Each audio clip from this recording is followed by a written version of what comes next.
This is a Nissan D40. To remove the radio, first we do need to start from the back here. Take this cup holder section out. Just unclips.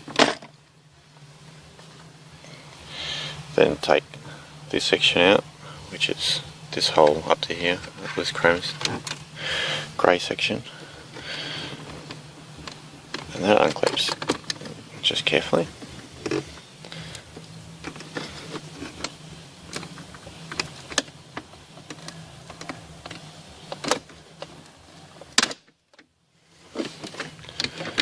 You'll have to take it out of park as well.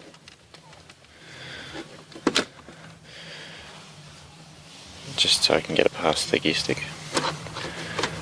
And then you'll be able to unclip this whole other panel.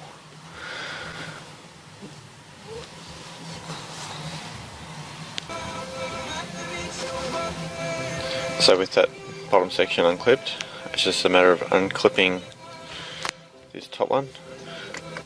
Don't need that on.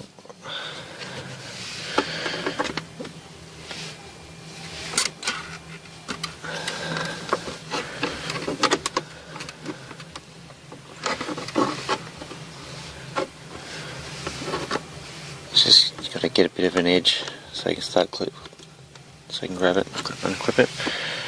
I'm going to use two hands, so I'll put the camera down for a second. Alright, so I've got it unclipped, so it's pretty much all the way out now, but I just got it sitting there.